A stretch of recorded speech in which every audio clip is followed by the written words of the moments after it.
You spot a strange lizard gazing over the water with a steady, malcontent stare. His skin is of a bright, blood-red colour. Could he be...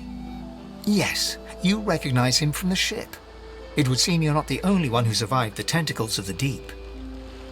The lizard turns about with the graceful ease of a dancer, or a duelist.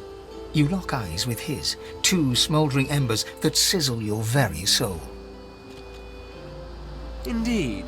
Well, you certainly have a lot of nerve, haven't you?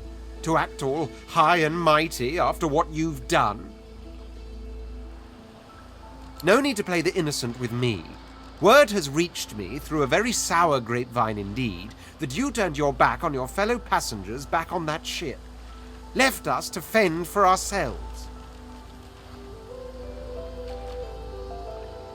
So much easier, isn't it, to look out for oneself alone?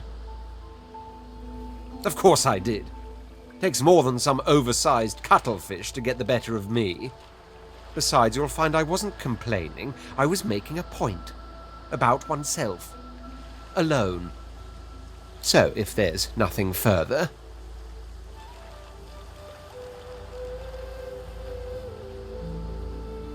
Out of the mouths of babes. A couple of children survived the ordeal with their tattletale tongues in perfect working order. I'm sure I don't mean to sound condescending, but I had thought it quite self-evident I was gazing out over the waves. He sighs dramatically. Tell me, what do you see when you cast your glance over this ocean? Touché. He looks out over the water once more, and so do you. A few tranquil moments pass as the waves lap against your... As for myself, when I consider this vast expanse before us, I see an empire. I see continents dotted with mighty cities, and shimmering along the soft curve of the sea's horizon, I picture the palaces that formed my paradise. Yes, but these weren't castles in the sky, were they? Quite obviously, I was musing over the very actual empire that I lost. Suddenly, having all the air of being deeply offended, he stares at you with utter incredulity. Well, don't just stand there gawking like an ape at an abacus. Or do you really mean to tell me you don't know who I am? Oh, may the seven have mercy on their own creation.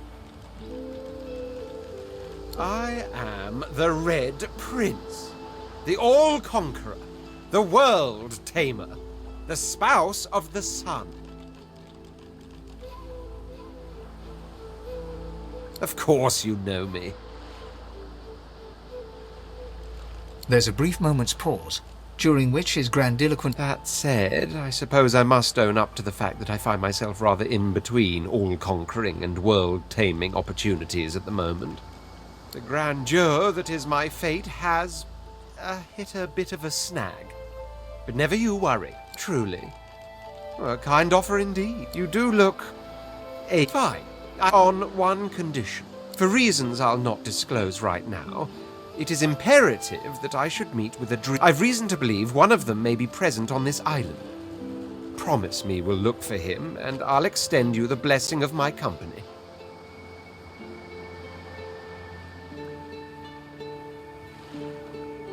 Fair enough. I shan't pretend I don't feel the same.